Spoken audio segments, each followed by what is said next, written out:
We are looking to answer the ultimate questions of why, how, and how we, by meeting with students and younger folks, and asking them to think about and answer what drives youth to engage with civil society. I hope you enjoy listening to the conversations that we have had. This is a podcast called Walk, Talk, Listen. An attempt to connect people and make this world a bit better by sharing opinions and experiences based on the belief that everyone's perspective is true, albeit partial. My name is Maurice Blom, and I would like to welcome you to yet another episode of Walk, Talk, Listen.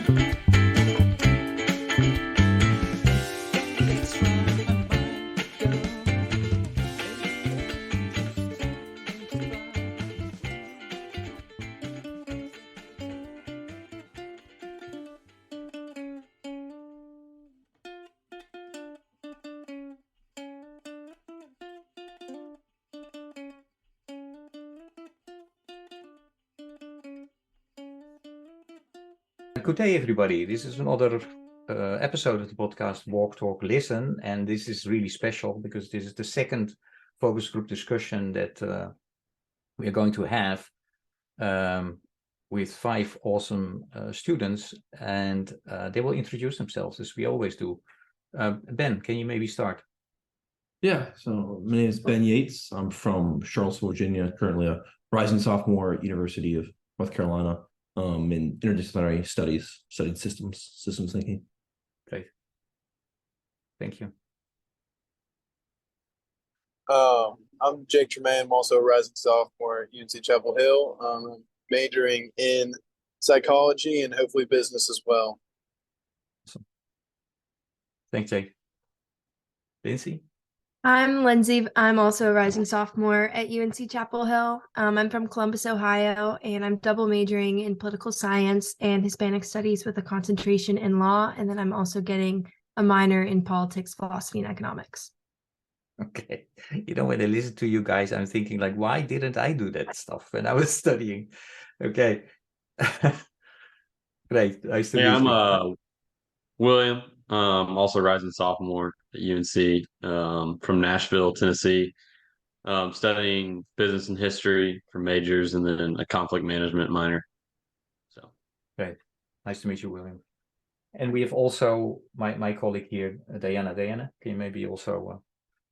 Yeah. Hey, I'm Diana Marison. I am the community engagement manager for the CWS Innovation Hub. And I also am in school right now. I'm getting my master's in international relations here in New York. Great. And Diana started as a volunteer intern for the Innovation Hub. And, you know, Innovation Hub is like Hotel California. You know, you can never get out anymore. So no, it's so great to work with you, Diana. Yeah, what I would like to ask you, and you decide by yourself who will start first to answer this, is the kind of the subtitle of our roundtable is what makes you tick. Makes you tick? What makes that, you know, you get out of bed in the morning? What drives you in life?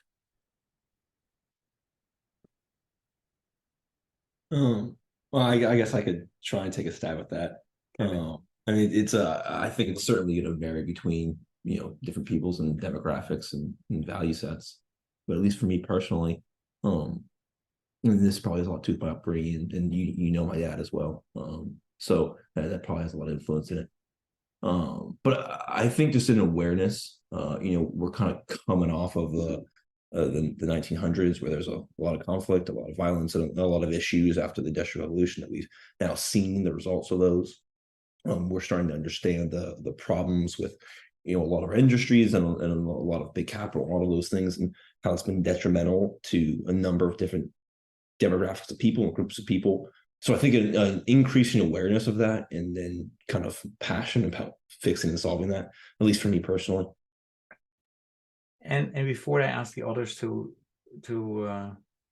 answer this as well, Ben, so has that to do with your upbringing, according to you, or is this something you discovered yourself? Is there a moment in your life where you thought, okay, you know, I need to do something about this. That's why I need to study this, or, you know, start doing this? I think probably a lot of it has to do with a combination of the context in which I grew up and then the guidance that I gained from my father. As you know, my dad's a sociologist. He kind of works around cities, and himself works in solving a lot of these issues. And then the context in which I grew up was a really radically racially segregated city, Charlottesville, Virginia, which was where the August 12th rally was, where a lot of that kind of racial tension was. And I grew up in a predominantly poor African American neighborhood, being the only white family for blocks, and then was constantly, you know, splitting worlds between that where I lived, and then my dad was a professor at UVA. And so kind of seeing the tension between those things and seeing how that racially played out in schools, how that obviously played out with a number of different rallies, and then just kind of the gaps in access to opportunity and things of that nature between my neighbors and then others that I was surrounded by in other contexts like school and my dad's work. Yeah, thank you. Does this resonate with some of you, or is it different? Are there other reasons why you get out of bed in the morning? Yeah, mine's similar. It came from my dad and grandparents. They run a venture firm here in Nashville. But basically what I've gained from them, what kind of makes me tick, is getting up in the morning, like having a purpose behind all the actions that I take, and like seeing how my family has incorporated that, especially like my dad in his daily life. And then kind of a moment where that shifted is I shadowed a couple companies here in Nashville last summer, and one of them is a lumber company. It's called Walker Lumber and Supply. But it's a family friend of ours, but he came in from the oil industry in Texas and then took over this family run lumber company. And he was like, I'm going to pour into the employees. He said, my employees are going to be my number one priority. And he did that. He's taken guys out of drug rehab, and like they now have successful careers through his company. And he's taking everyone from every walk of life and being like, I'm gonna meet you where you are, and you're gonna like, I'm gonna care about my employees first. And now they're the most successful lumber company, one of them in Nashville. And so just talking with him about, he was like, that was my purpose, and I stuck to that no matter, like it was tough at times, and there were times where it was like, I'm not making as much money as I could because I'm pouring back into my employees. Just seeing that there are trade-offs, but that they're also like it's like long-term investment and not just monetary, but it's like having the whole company motto after that, and then just kept on seeing instances of that, and that's similar to how my dad and grandfather try to invest in companies with similar visions. So just thinking about that and how you can have purpose and even the more meaningless tasks, I guess, in life, is kind of, I guess, what makes me get up and go. Right. Thanks.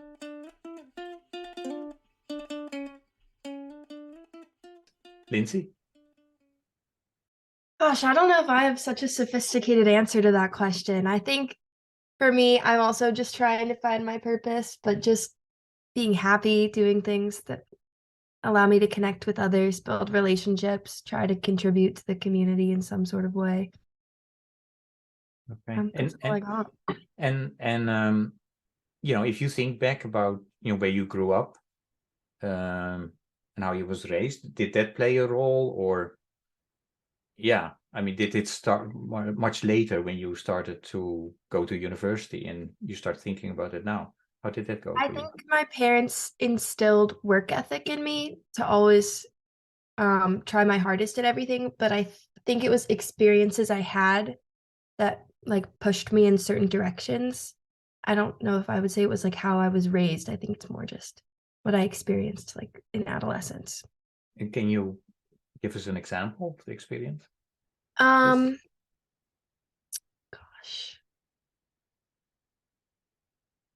Well, lots of things. I don't know how much we want to unpack, but I experienced some traumatic events when I was like 13, and it had to do with my gender, and I think that made me interested in studying and understanding gender inequality, which forced me down a path of getting more involved politically.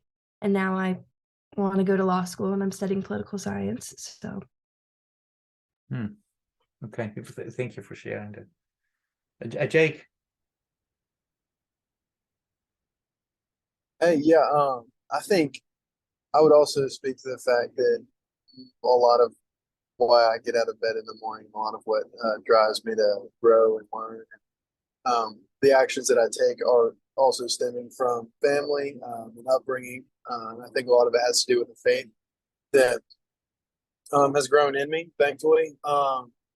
And what it looks like has changed a little bit as I've gotten into college. It's looked more like bettering myself and learning and trying to equip myself with the tools necessary to be able to be a better person on an individual kind of relationship basis, but also on a systematic, like having a lot of long-winded discussions with Ben just about, all right, what is this world we live in? How can we analyze it and equip ourselves to make an impact that's going to last in the world that we're in today.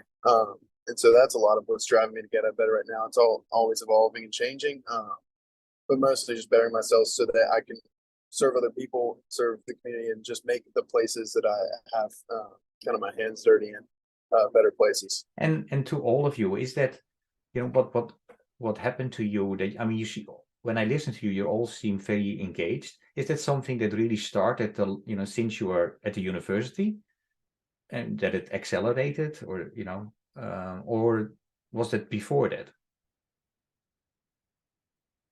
I would say, I mean, just because I was just talking and because I have a pretty, I think, obvious answer for this in my own head right now, but I think a lot of it did become certain to me. I took a year, not off, but deferred my start at Chapel Hill, so should be a sophomore by age, but had a chance to work at a reconstruction company, move and live alone, start doing those things that are not things that I was doing. I grew up in Chattanooga and went to a private boarding school. I didn't board, but went to a private school, and so I felt like a lot of my perspective was closed off to just that small circle in the Bible Belt, coming from a well-off family, and all these things. And last year really opened my eyes to how much systematic just kind of poverty and problems are in the world, even in the individual. And that kind of drew me more into the, all right, let's analyze this. And there's really a lot of work to do and things to be passionate about fixing. So that kind of started for me as I went through last year and began school this year. Anybody else? Yeah, I mean, I think for me, I've definitely always felt somewhat engaged for the majority of my life. When I was younger, like I said, I think the context in which I lived, and then the way in which my dad and my mom kind of pushed me to engage with that reality. When I was in high school, I was on the Charlottesville Youth City Council. So pushing for policy and stuff like that, and engaged in a number of other ways. I think the manner in which I have strived to create impact has changed, in the way I think impact is created, and ultimately the impact that I want to see maybe has altered some as I've grown and learned more and bitten into more material education, that kind of stuff, especially since coming to UNC. But I definitely think, I've always felt pretty engaged and felt a bit of an obligation. I think all of us here come from relatively well-off families. Most people at UNC, not everyone, but a lot of people at UNC, come from decent places at least. And so somewhat of an obligation to take what we've been given, taking the opportunity, the gifts, the opportunity that we've had, and then use it to serve to a certain extent. Yeah, I'd say similar. I think more engaged since coming to UNC. I always, like Ben was saying, felt somewhat of an obligation, or not necessarily an obligation, but like a strong desire to give back, or to like reinvest in like the community I came from, the community at large in the United States and the world. I didn't necessarily know what that would look like or how I could try to start making an impact there. And I think UNC, just on the classes I've taken, like just exposure to material to like start that like thinking in my mind and how and just like education on where the world's at thinking about this and just yeah I think I didn't know where to start and the just starting to gather data points has been great and to assess I don't know kind of where we're at now. Lindsay? Yeah, I agree with what everyone said. I don't really have much to add. Just I definitely think for me I've always been like engaged, and that started before coming to the university, and it's only just been amplified being alone and in college. Mm-hmm. And do you know each other, all of you? I know everyone, obviously. Yeah. Okay. I don't. Jake and Cook know each other. I don't know if the other three know each other. Yeah, my question to you, to all of you, is, because we talked about you and what gets you out of bed in the morning, what drives you, and you all seem to be engaged, with concerned. What about the young people that you see outside of the student community? Why do they get out of bed according to you? Is there a particular kind of demographic or group you're thinking no about? When you in your head, when you think about the folks from my generation that are not going to university, that I see when I go around the town, or that's a tough one. I guess I can take a crack at it.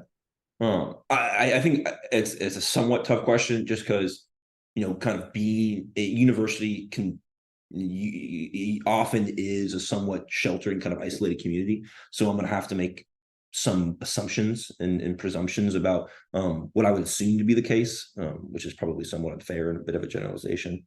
But you're probably not going to university for one of a couple of reasons. One, either because you can't afford it, or because you have some other path that you felt was better suited to you, whether it's trade school, whether it's some sort of entrepreneurship, whether it's some path of kind of service or work that just doesn't require university, or you're someone who just isn't very motivated, right? So I feel like it generally is going to fall into one of those three categories. Just of people I know, that's typically what it is you either couldn't afford it, you had some other opportunity. Like I have a friend from high school who didn't go to university, but like raises golden retrievers and sells golden retrievers and is making a killing doing that. So I think if you're not going to university, it's probably one of those three categories. What motivates you? My assumption, which is probably unfair, but if you can't afford the university, you're in a position where what you're mainly concerned with is making ends meet. And so getting out in the morning is you're probably going into the workforce and trying to make money if you can't afford to go to school or afford to take a loan out. And if you have another path, then you're probably, if you're not going to the university, you would most likely be pretty passionate about that thing because you're pretty confident in your ability to do it if you're not going to go to school for it, if you're starting a business or whatever it is. And then I would assume, make the presumption that it's some sort of passion for that, whether it's a business or some other career path that you're confident to be able to achieve without school. So again, that's what I would assume to be the case without really talking to those people. Okay. Anybody would like to react to what Ben just said, or you have another opinion or something similar? Yeah, I think just seeing where society's at and having some anecdotal, I guess, evidence about what people desire, being in the university system or not, I feel like our kind of definition for thriving, or I don't know what you want to call it, is making the most amount of money doing the least amount of work. And I think people, in the university system and out of it can really buy into that. You could have, I think the friends that I have who didn't end up at a university are driven by making ends meet and making the most money possible while doing the least amount of work, or they like their work and they're also making good money. But I also know plenty of people in the university who are like, oh man, I'll have to, bite the bullet for 4 years. Then I'll be making this much more money. Can y'all hear me now? It's a little bit choppy, but for me at least. Okay, well, just skip me for now. Okay. Yeah, sorry. At least from my perspective, it does seem like most people are just concerned with, like he was saying, making the most amount with a little amount, with the least amount of work. And that kind of seems like that is somewhat handed down from like what we're saying about how what gets us up in the morning, that comes from our parents, to some extent. I think that same attitude comes from some other people's parents. They kind of have that same general attitude. They're like, I'm going to work to make money, to whatever, to just be able to do this, this, and this in my life, which is that's where the fun comes from. I just got to do work. Which I know some adults that is their perspective, and then that does get handed down to kids, and so I don't know. But yeah, I agree that that's in general kind of what I see the Okay. attitude right now. Thanks. Yeah, I agree with what everyone said. I do think to some extent, like it's an American bias to like have such a investment into work. And I think like in this society, you have to, like, we don't really have high decommodification like they do in some like European countries. But I don't know if that's like people, and I think everyone who goes to university, it's also a way to put yourself in a position to earn more money because for a lot of jobs require you to go to college. So I don't know if that's like people's drive behind it, but I think you have to work in America at least.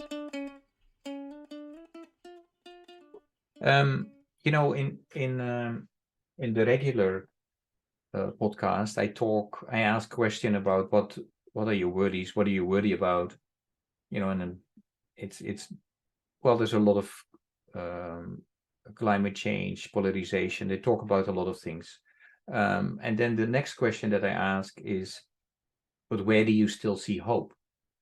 And when I ask that question, actually the majority of the folks answer the same thing. And what they say is the younger generation. So that's you guys. What do you think when you hear that answer in terms of, you know, the hope is the next generation? Well, I think it definitely puts a big burden on us. You know, it's tough, I think, to really know how much, like, because the nature of existential kind of risk and worry and angst is tough to reckon with, and especially with the nature of media in today's world and the way it kind of perpetuates and feeds off of existential kind of threats in a certain sense, which is what climate change and political polarization, arms races, and you know, the kind of like China America tension right now, all those kind of things. Our media feeds off that. So to know what the true state of all those things are and the actual threat that those pose can be difficult. And when I hear, okay, well, we're the hope. You know, my first reaction is like, kind of, wow, that's a lot to put on us in a certain sense. But at the same time, you do see inklings of progress in all the different accounts, and then you look and you kind of throw your hands up, and there's the pandemic, and there's riots, and there's all these things that are happening, and there's melting the ice caps, and you can get kind of caught up in these echo chambers. But you can look back at a number of points in our history where things were arguably worse. You know, in the 60s, cities were on fire. In the 1920s, the Spanish flu killed way more people than COVID did. You know, and there was World War I and World War II and 9/11. And you use all these different points in history that, you know, where people probably thought, you know, this is the worst it's been. And, you know, if it gets any worse, the country's going to fall apart or the world's going to fall apart. And I think, again, our media feeds into that. But at the same time, I think we typically we figure things out, and I'm definitely not a blind optimist by any means, but you being with peers like the people here present today and people at UNC who really have deep passion for solving the issues that we're experiencing and that you've mentioned, gives me hope at the same time. You know, seeing those people doing that, and I hope at the same time that the work I'm doing provides some impact as well. Yeah, I guess I don't know if that really answers the question, but Oh, I think you did. And anybody else? You I think heard it's it. Yeah. when the older generations say that. I think it's because we know the reach we can have through social media, and like we understand how that works, and then like that's no longer like in talking with my parent, with my dad and my grandfather, they're like, we gotta learn how to like what is the most effective way to reach the most amount of people. Like there's this new technology, great. What does that mean? How can that be effective? And I think our generation, like we've just grown up with technology, so we understand it a little bit more. But I think that has to be paired with, like Ben was saying, like definitely walking into UNC and or stepping into UNC and seeing other people with similar mindsets and like, all right, there's a problem, but it's like it is something that we can chip away at and like be passionate about solving. And we may not know what that means, but we can like try to work through that together. I think that paired with our like understanding of technology, I think that's where the hope comes from. Um, somewhat in my like conversations with like my grandfather, 'cause he's like, it's great. Like if I could grow up in this generation and then be able to try to make an influence on other people, that'd be great. I just can't because he's like, we don't necessarily have the same understanding that y'all do. So that's where the hope comes from. So I think maybe I'm wrong. That's an assumption. Lindsay? Yeah, I agree. I think we have just better ways to make progress because of social media.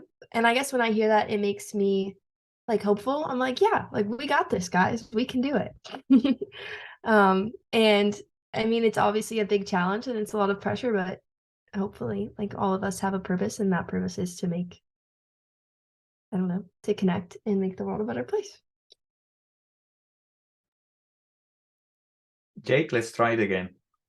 Go for it. All right. It's raining. It's raining pretty Okay. darn good right now. But I'll try my best. What's cool, I think, about our generation is one, we're the most connected that it's ever been. That's an obvious statement. But I think also the most adaptable.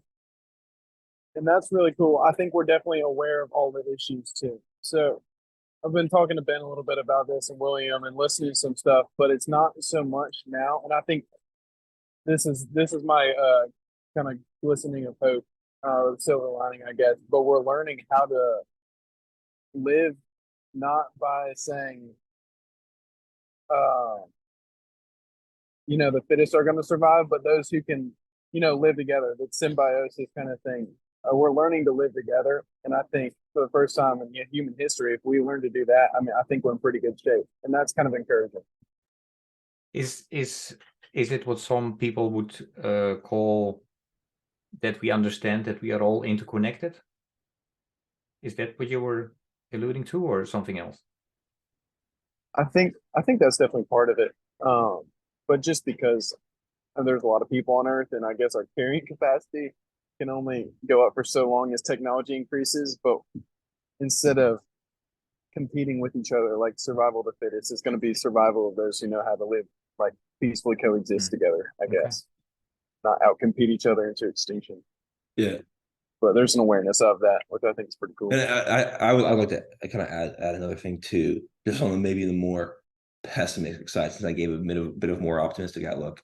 My worry when you feel other podcast guests on kind of the younger generation is the hope moves, climate change, there's always issues, and we're gonna be the ones to solve it, is that we're kind of inheriting a world that, while I did say that there's been a number of other periods of time in history you could point to and say arguably that's worse in terms of angst and existential threat than now, some of the problems that we seem to be facing appear to be fundamentally different in the sense that they're actually eroding our own ability to kind of make sense of the world and then make rational decisions based on that sense making. I think kind of the political polarization, the nature of social media, the nature of AI and fake news and fake information, and the rapidity, like the velocity and exponentiality at which that is spreading, and the power in which it's increasing, and kind of and then that coming off of a period of time where we have, throughout most of history, the institutions that generated meaning and purpose for most people have been abandoned to a great degree, it does create worry for me in the sense, okay, like I look around at, especially people that are younger than me that really grew up with the internet and iPads and technology and stuff like that. And I do have some worry about our ability. So yeah, we're more interconnected, but like what people actually want to achieve seems more disconnected than ever in a certain sense, and on our ability to make sense and collaborate in a way that actually solves problems seems to be at attack in a certain sense. That just piggyback a little bit on, what are we able to do about this? I mean, my organization kind of, we hope that we are contributing to, a better world. Is any one of you involved in any justice humanitarian work at the moment or in the past? I was on the youth city council, which worked primarily with kind of racial segregation in Charlottesville, so worked a lot with that. Less so now, more study stuff. Well, I think my dad may have mentioned the club that William and Jake and I are starting here at UNC, which isn't specifically working on humanitarian work, but that's kind of a facet of it. Just kind of looking at the nature of what a human ecosystem is, and the institutions and intersections of different disciplines that are necessary to understand and kind of design intentionally towards some end of flourishing. And humanitarian work is definitely a function of that, but less so connected now, probably. Mm-hmm. Okay. I guess also sort of less connected. I work for a U.S. senator, and so I like create policy and do stuff like that. And it's just more like making calls and getting people coffee, but it contributes to the overall community. And then I'm on UNC's honor court, where I make decisions about students and what their punishments should be, which is a big part of the community. Okay. And how often do you do that work? How do you combine it with the study? It's not too much. I have like a few cases every month, and then it just takes up like my whole evening, but it's worth it for me. Okay. William, Jake? Not directly involved in anything right now, but volunteer work here and there with Habitat for Humanity and different organizations. Thinking about this club too is definitely raising the educational awareness that I didn't have before. Okay. William? Yeah, same here, not necessarily directly involved, but a lot of volunteer work. I was the student chair of the certain organization called Canine Companions in high school. They train service dogs and give them to veterans and disabled people for free. So that was cool. We raised money for them, and just through like different fun walks and community events, and then various I don't know. I was also Boy Scout, Eagle Scouts, involved in the community there, and working with all different facets of the community and trying to figure out how they all work together and play together to try to promote some good.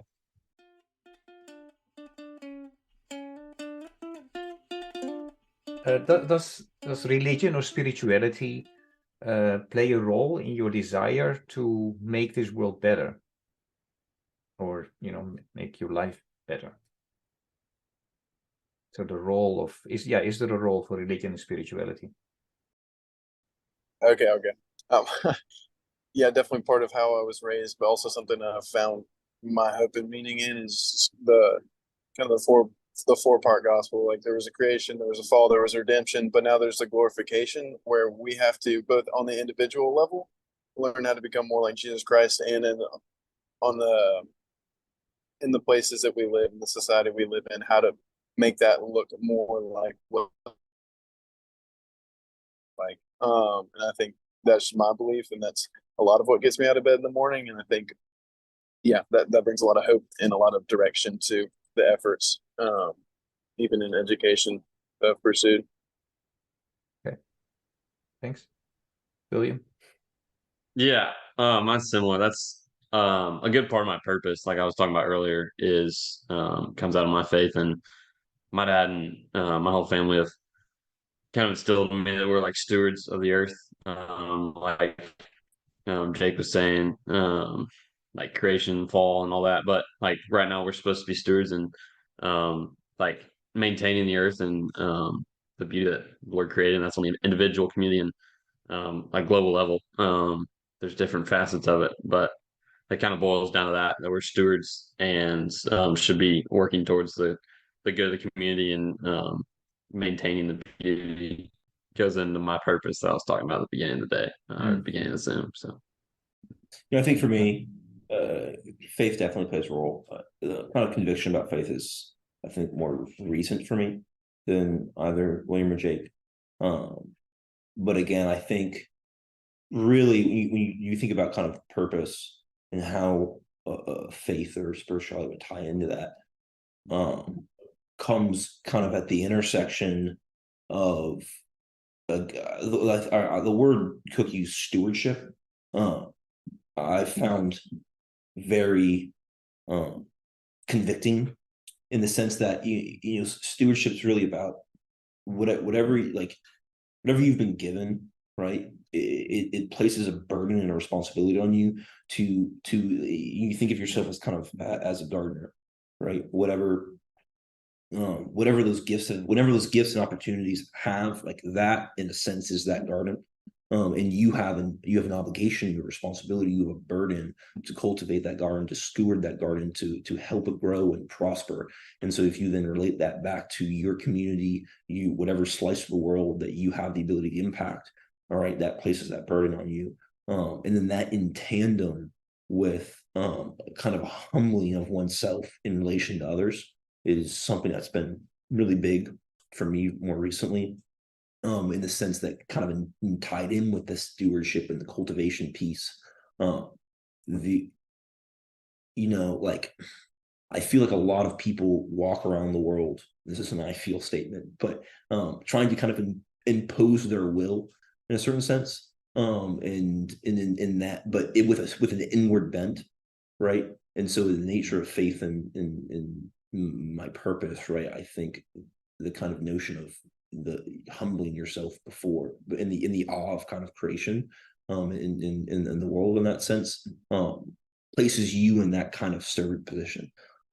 Right. Yeah, I think that the idea of like stewardship in service, I guess that intersection has really been what's been most influential for me.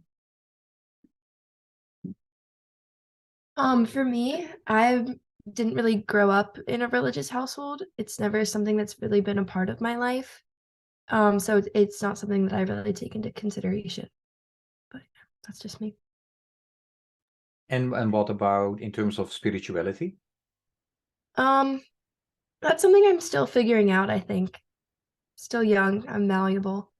I'm trying not to be too like close-minded towards anything. And so how would you go about a question like, what is the meaning of life? Why are we here? What is your purpose? I mean, I heard that word a lot today. How would you go about it? Those questions.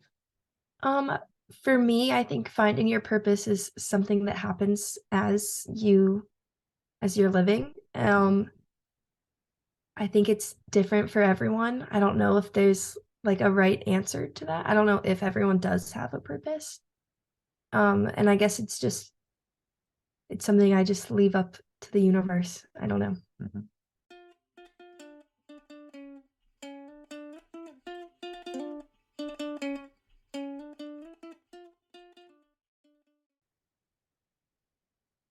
You talked and step in as well for the others, but I would like to ask you another question because you used the word a couple of times about connect and connecting. Mm-hmm. If I ask you, can you come up with some examples of what you would consider, connection in a good sense and connection in a more negative sense? I guess like making friendships, interpersonal relationships, like social capital, just kind of as it is, being with other people. And I guess that can turn into a bad thing if those relationships aren't beneficial for your own individual growth. If you're being manipulated, if you're being physically abused, obviously those are things that are limiting you as a person. And that's when it becomes negative. William, Ben, Jake, anything to add, to respond? To connection. And what you either the connection or the purpose. I asked Lindsey 2 or 3 questions actually. So yeah, any reaction? What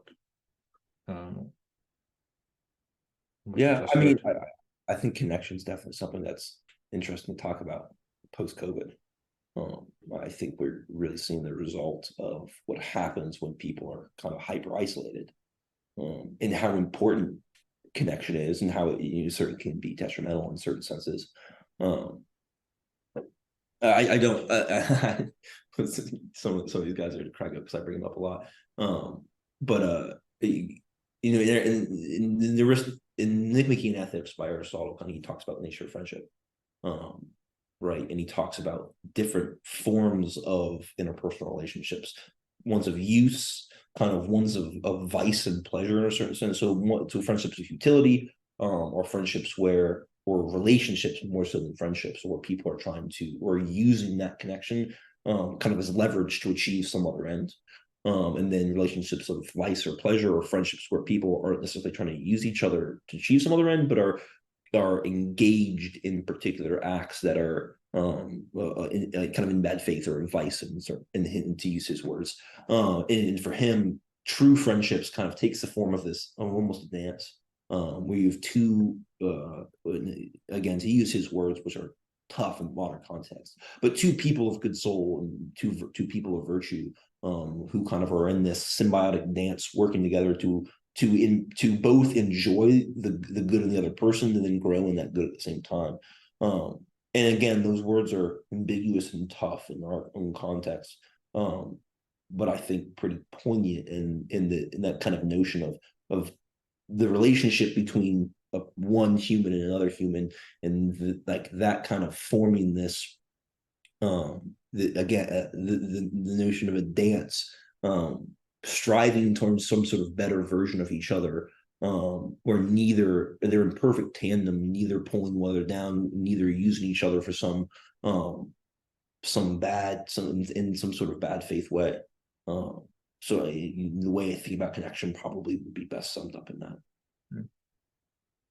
No, I like this comparison. Although some dances, one person has to lead, right? So, Jake, William. I like what you said. So someone's got to lead the dance. But I think I don't have much to say. I think there's two pretty abstract just concepts. But I think one is definitely connected to the other, just meaning that relationship and connectedness, personally, is what brings a lot of purpose and meaning into my life. And more often, or quite often, I wouldn't say more often than not, but quite often, those relationships and those connections are not ones of utility, or even ones that might make me better, but just the ones that are that much more gratifying and shaping and purpose giving are those of which you don't get anything in return. That's just me. But yeah, I think those have a place too as well. William, anything to add? No, I agree with everything. I'd say a lot on top of what Jake was saying. I find a lot of meaning when I'm like intentional in my relationships with others. Whether I am, like Jake was saying, not necessarily getting anything out of it, but if I'm intentionally trying to get to know someone, I'm like, all right, like in this conversation, I'm solely focused on this person and trying to understand them, and that plays into like the dance that Ben was saying. But yeah, I said add intentionality in there is where a lot of fruitful relationships have come for me, and like that connection.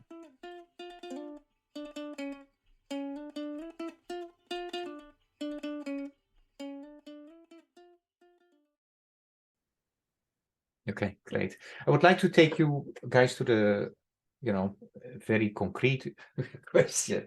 And that is, our organization has challenges in terms of reaching out to the younger generation. What is the advice that you would give to us to connect or reconnect with the younger generation?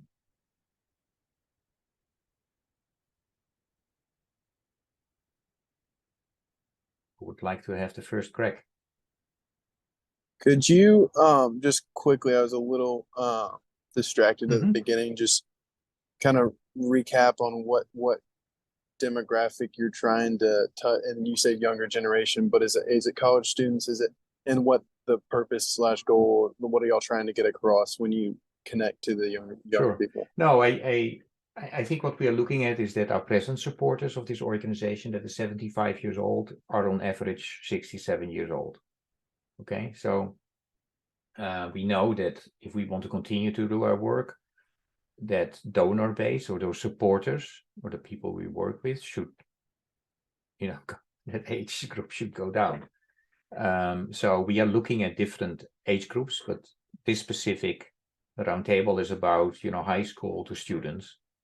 And because we believe that if you make a connection in that age, or at least that is one of our hypotheses, that if you start making a relationship now, then ultimately, that relationship could start, or when you have made a good relationship during these years, then ultimately you would go to us if you want to go for work or you want to support a good cause. That's basically what we are looking at. So and we work on poverty, hunger, displacement issues around the world, including the US. After an emergency, we respond mostly through partner organizations. So we don't fly experts out. We work with local organizations. So that's kind of in a nutshell what we do. We are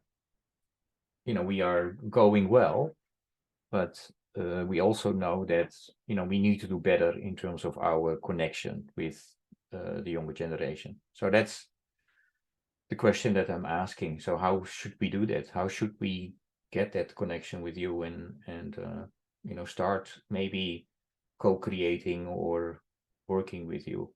Younger generation is aware of poverty and like current events and all those things. And we see a lot of like advertisements or just people like, oh, we're going to help these people. Don't necessarily know what that entails. I think opportunities to talk with people or with y'all about what you're actually doing and what that actually looks like would, at least for me when I was in high school, would have definitely encouraged me or got me more interested in being more involved, to know like actually what y'all are doing and like how both I can help and like if I'm interested in that, it's like, okay, this is a path that I can, like, this is what I should be pursuing. And like, this is the knowledge that I should be chasing after right now. So more, I feel like there's like bridge the gap between, we understand what's going on. We see the problem in the world, or we see the crisis that's being addressed. And then we see what's like, and they're like, okay, great. Refugee camps doing great. It's like, what are those in between steps? I think actually understanding that and opportunities to learn about that would be helpful. And then advertising that through, like through high schools. I know, at least in my high school, they did some Zooms like that, where like the dean of students would send out a Zoom and be like, anyone interested? And then he had people in mind that he knew would be interested, and they recruited their friends. And then you get some people through that. But I think just those opportunities to learn would be helpful. Okay. Yeah, just to add on to that, I also think advertising through social media could be one way to connect with younger people. I mean, all of us, a lot of people are on TikTok, and which is the name of this, so that could be worth it. But Instagram, reaching out that way through schools is also a good one, like Will mentioned. And you could also frame it as like service opportunities, which might not attract the best crowd, but a way to make your college application look strong by gaining experience through this way. And that might entice a lot of high schoolers to join and to do things. Okay. Thanks, Lindsey. Yeah, I mean, I think like there's kind of like a different number of different levels that you can attack this at, right? There's kind of that large, that like height, like large scale thing where you want to try to reach as many people across the country as you can, and that's probably going to be done through social media and Instagram, TikTok, those kind of things, because it's going to reach most people. But I think, and again, it depends on what level of engagement you want to attract out of people, right? So if you just want people to see and maybe donate some money or maybe come and do one thing, social media is probably going to do that for you, maybe.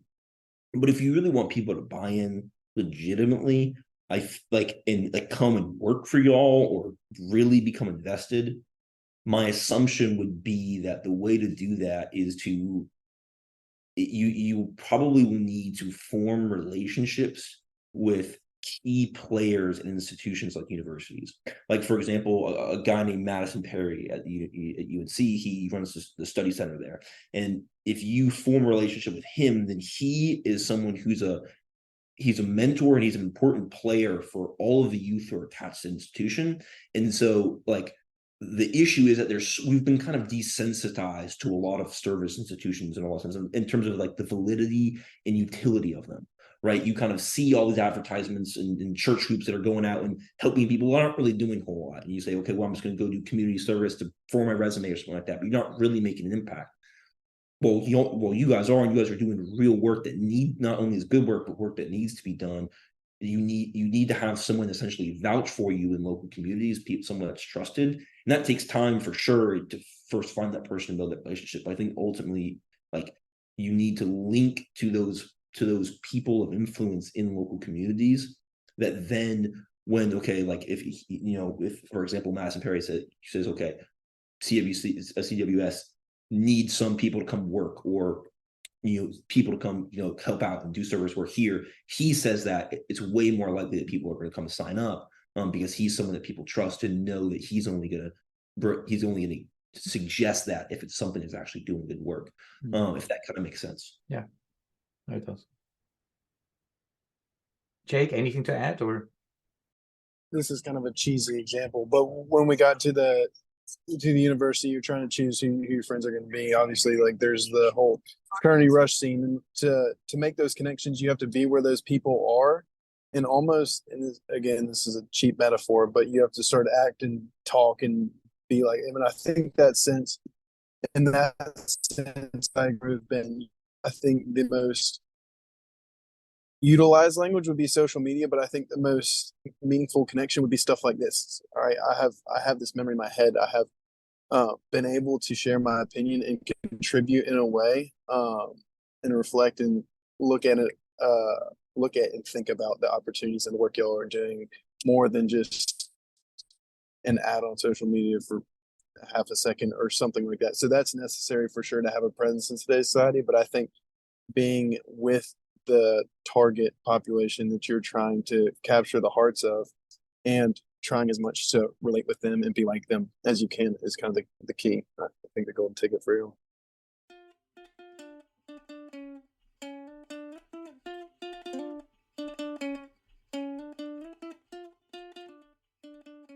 Diana, is there anything I should have asked that I forgot? No, I think we covered a lot of ground. My mind always goes to actions and how we can make a more. So, we're looking at these roundtables to see, why and how we can engage. But for me, it's more, what kind of pathways can we create that will be the most appealing? And how can we better, as nonprofits, what are things that we can do that you would like to see that would be more enticing for you to join? Because I know nonprofits are not always necessarily the most enticing, because, we are always low on money, and a lot of times it is just a lot of volunteering. And so if there were ways that you would want to engage more, are there specific things that you would look for in an organization or in a type of role or the kind of work that you do that would stick out to you more? Yeah, I mean, I think it's definitely tough. Like you said, the nonprofit world in general. Um, I think so if you think about internships, for example, getting engagement at that level, you're usually looking for kind of a combination of three things as a college student. One being a resume builder, um, two being some sort of tangible experience, to be able to kind of go into a place and then come out with some like acquired skill or a new knowledge of how some sort of system works. And then three, I think certainly being paid, but that's probably lesser of those first two. And so looking at the way in which you craft your internships to be appealing, right? I mean, you guys are a fairly big organization, so in that world, I think name recognition certainly helps. But then crafting internships to where the interns aren't just coming in serving coffee, but they're really biting their teeth down on and engaging heavily in your guys' work, to where you kind of have to balance that with their actual ability to contribute, because we are college students, right? But I know for me, when I look at internships, I'm saying, okay, how is this going to kind of increase my skill toolkit in a certain sense, to where I come out of this, and when I apply for my next internship or my next job, I can point to how this particular experience made me a better candidate for that, right? And so kind of just looking at the way in which you craft your internships on that level. I'm not quite sure if that answered your question, but It does. So I definitely do want to hear from the other people, especially if internships are the one way you're thinking. But I know for us, I'm also thinking a little bit more of, are there other things other than internships and ways that you can engage? Because I know a lot of, I mentioned advisory boards, and I sent Maurice a note. I was like, I don't know why we don't have a youth advisory board, or we've talked about, like a youth ambassador program. So other ways that you can be involved, that you feel more like you have more, I guess, in a sense, autonomy, and you feel more personally connected to the work. Or if maybe that's not even something that you'd want to do. Maybe internships are, you're looking for something short term. So I guess, just sort of thinking about those things, what are the kinds of, I guess I'll just leave that and have you guys, what other answers come to your mind? I've got a good friend. I'm sure y'all are familiar with IJM, International Justice Mission, but I've got a friend who's partnered with them at UNC Chapel Hill, and what I think sparks her passion for the mission is the autonomy, like you said, and the ability that they have tasked her with, to raise money and to raise awareness. So maybe it's tasking students, not necessarily as an intern, but being able to sign up for y'all's chapter at like a university campus, and be able to spread awareness. I know last semester or every semester, she helps put on like a fundraising concert. And I think that brings a lot of meaning to her life, and makes her really attached. I think beyond that, also just service trip opportunities. Maybe, like Ben said, the opportunity to build some tools and go abroad, or like gain that experience that you'll take with you. Sure, put on a resume, but also I think just giving, in a sense, is what people are looking for these days. Or like you're saying, internships, even if an internship's not necessarily fully attractive to someone, breaking that down into smaller projects that someone could work on for 2 or 3 weeks might be more attractive, because that might be more attainable for someone to do if they're still working in the summer somewhere else. But at night they can like work a couple hours on a project, or however that looks on y'all's end. But I think that would be attractive to get that tangible experience and like be able to like incorporate that into what they're already doing. yeah, I actually I thought of something that I'm kind of just off the top of the head. Are you guys familiar with like the Big Brother, Big Sister programs at all? Like you're trying to think, okay, what's something that's both high value, but also probably on the lower lift side of things, unless it's paid for college students, because you're juggling a ton of different things, internships, clubs, academics, sometimes sports, right? So if you're not getting paid for it, then it's going to have to be something that doesn't take up a ton of time. And so formulating something along the lines of, okay, you're resettling refugees in particular communities. and having, say, college students or high school students as like that person's point person in that community, to where they maybe meet with them every week and to form, because then you're forming personal relationships. You're helping that that refugee feel welcomed, feel at home, and feel connected, right? But that wouldn't necessarily take a ton of time or lift on the side of the student, meeting once a week. And I feel like that would really help, because of the nature of that, the hyper personalization of it. It would entice the college student to really participate in that, because they'd feel like they're getting value from it.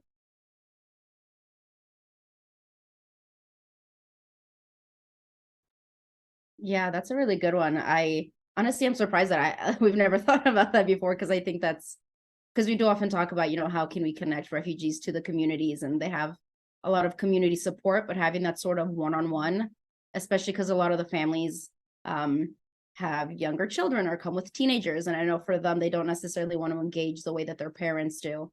So I guess offering them other ways to engage with people who are similar in age would be really a really special and interesting thing. So I really like that. I mean, these are all great, but that one. So we do a lot of refugee work, so that one sticks out a lot. Yeah, Lindsey, did you have any thoughts? No, I think y'all hit all of my ideas. Yeah, I can't think of anything else. Okay, I have actually one last question for you, and that is, I mean, three of you, definitely faith plays a role, and our organization name is Church World Service, and actually with the majority of your generation, that name is a problem. So they don't even want to open the door. So therefore, we started to use CWS in those. And if you explain the values, then it's not an issue. But the word church is problematic. So I have a question to the three of you. In terms of, would that be a must for you, that you would work for a faith-based organization or with? And for you, Lindsey, the other way, and that would be an organization that has church in its name problematic to connect and to work with? I know for me, I can say it wouldn't be a problem for me because like the values align similar to my own personal values. And that's like all that matters. The name isn't an issue. Yeah, I mean, I think I'd probably echo that. I think probably the issue is that we're like, I don't know, probably by nature, when you're looking through things and you see an advertisement and you see the word church, right, that comes with a ton of baggage, especially in the world we live in today. And so just in terms of like immediate reaction outreach for probably a lot of people, they just like, you have to then dig deeper to see, okay, what is this actually doing? How does this impact people? How does this align with my values? So just in terms of like the name, for me, it's all, the only thing that matters is values. I mean, there's probably plenty of religious organizations and institutions that don't align with my values at all that I never worked for, and a lot of secular institutions that do, and I work for them over those other religious institutions. But in terms of just outreach and getting people engaged, the immediate reaction definitely plays a part in whether or not you're going to click that or not click it. So okay, Jake. Yeah, unfortunately, it is. It does. The word church does come with baggage these days. I don't think I want to provide like a suggestion as to whether or not you should lead with the name or change the way you say it or change the way you introduce it, because I think in the creation of this club, just for a little microcosm or kind of drafting what this club might look like to the outside eye, we're trying to keep away from religious meeting places and maybe church lingo and stuff like that, just for diversity of thought and opinion and belief, because that's some that I think should be included in, it's called the Human Flourishing Initiative, and I think everyone should be able to flourish in church or not. We're trying to create that environment. For a refugee slash service slash completely philanthropic kind of effort, I can't speak to whether or not, because some people will only give if it's a church organization. Do I think that's more relevant to the older generation? Yeah, definitely. But also I think the younger generation can have some, if they look past the first title and look into the values and the mission, I think definitely still catch some hearts and some eyes for sure. But yeah, I would definitely back that idea that our generation definitely does have there's baggage that comes with the word church. And I know I just reiterated a lot, but that's what I think. Thanks. William? I think our generation is more inclined to like go past the name and see what the values actually are of the company, and what those values are, or what would determine, or would inform my decision on whether or not I'm involved in that organization or not. But like everyone's saying, there's baggage with the name church, but I don't necessarily know. I think including or not including it opens and closes doors to different donor groups. So it's kind of I don't know, you're choosing between different sides. And then, but the values are definitely a big part of, I think, for our generation, where that decision comes from. Great, thanks. Diana, do you have anything left? No. Do you guys have a question for me or for Diana before we close? I don't think so. This has been great though. Yeah, appreciate y'all having us and getting to put our opinions in and learn a lot. Yeah, I agree. Thank you for hosting us. Thanks a lot. I will keep you posted when it will be available. Good luck with everything you do. Awesome. And hopefully our paths will cross again. Yeah. And maybe shoot us another email on ways to get involved, if you don't mind. Yeah. That'd be awesome. Yeah, Good. that's all I was gonna say. If you decided to form that council or whatever, I think we'd be interested. Yeah, no, I definitely would be as well. Okay. Sounds good. Awesome. Thank you. Thank you so much. Bye-bye. Bye-bye. Thank you.